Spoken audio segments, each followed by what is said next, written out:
Aujourd'hui, j'aborde la question que tout vidéaste se pose à un moment donné. Est-ce que je shoot en log ou est-ce que je reste en profil standard? La principale différence entre le profil standard et le log, c'est le nombre maximum de couleurs qui vont pouvoir être affichées dans votre image. On parle ici de bits couleurs, vous avez peut-être déjà entendu parler de ça, 8 bits, 24 bits, etc. Le format standard, il enregistre généralement des images à 8 bits. On pourrait comparer ça à du JPEG en photo. En log, on propose généralement du 10 bits. Le format RAW que l'on trouve en photo tourne autour de 14 bits. Donc ça vous donne une idée de la différence entre déjà la vidéo et la photo. Petite précision, le log n'est pas un format RAW, c'est pas un format vidéo RAW, c'est un format qui vous donne simplement plus de flexibilité que le profil standard parce qu'il collecte plus de données. Pour résumer tout ça, plus le nombre de bits est élevé, plus le nombre de couleurs dans votre image va être important.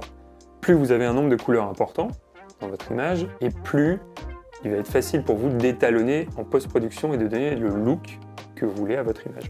C'est exactement le même principe que si vous retouchiez une photo JPEG et une photo au format RAW. La plage dynamique des couleurs et les possibilités de retouche sont absolument pas les mêmes. Tout ce qui clip, c'est de l'information qui est perdue dans l'image et c'est de l'information qui est impossible à récupérer en post-production. Le format log vous permet de récupérer justement ces informations dans l'image si vous clippez dans les hautes et basses lumières. Vous avez une plus grande plage dynamique et ça va vous permettre, si vous faites des erreurs, de récupérer un petit peu ces informations. Mais encore une fois, c'est pas un format RAW. Et il va quand même falloir que vous exposiez correctement votre image, sinon vous allez avoir une peine instantanée et vous allez avoir une qualité d'image qui sera bien pire que le profil standard. Je ne vais pas vous expliquer ici comment on expose le format log parce que c'est vraiment particulier, ça nécessiterait vraiment une vidéo à part entière, mais si ça vous intéresse, faites-le moi savoir dans les commentaires et je vous proposerai un contenu de qualité.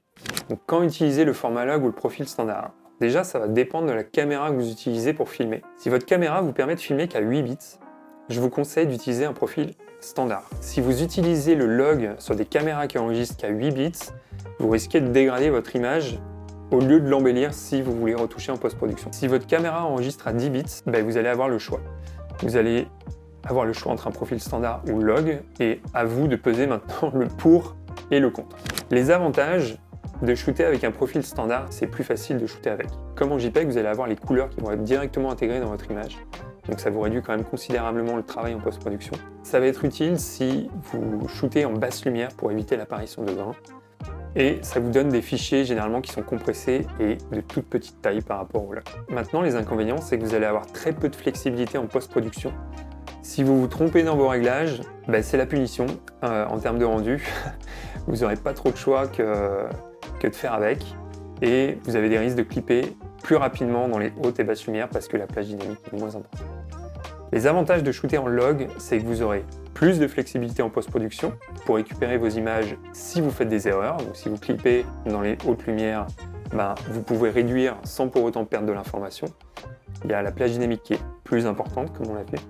Et si vous voulez travailler les couleurs et le rendu global de vos images et avoir un look très particulier, shootez en log. Maintenant, les inconvénients, c'est que c'est plus difficile à prendre en main quand on débute. Vous allez avoir des tailles de fichiers qui vont être décuplées, donc prévoyez des disques durs. Suivant la caméra que vous utilisez, l'exposition peut être rapidement une galère, surtout en basse lumière. Ça va vous prendre plus de temps en post-production pour traiter l'image, parce qu'il va falloir regagner, il va falloir retrouver les couleurs que l'on a perdues au moment de shooter. Quelques exemples qui pour moi font du sens pour shooter un profil standard. Ça serait tout ce qui est vlog, tout ce qui est vidéo YouTube, tout ce qui est scène si vous contrôlez complètement la lumière et si vous êtes débutant.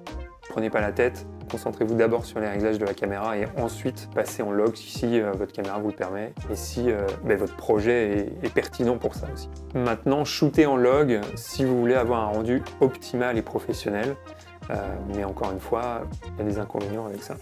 Mon seul et unique conseil que j'ai, c'est maîtriser le format avec lequel vous préférez shooter. Et bien évidemment, en fonction de la caméra que vous avez. Voilà, j'espère que cette vidéo vous aura aidé à y voir plus clair sur l'utilisation du log et du profil standard.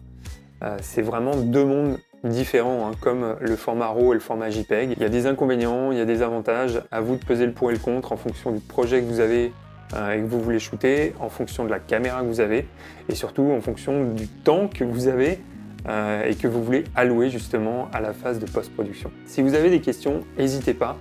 Il me fera plaisir, comme d'habitude, de répondre dans les commentaires et je vous dis à la semaine prochaine. Salut!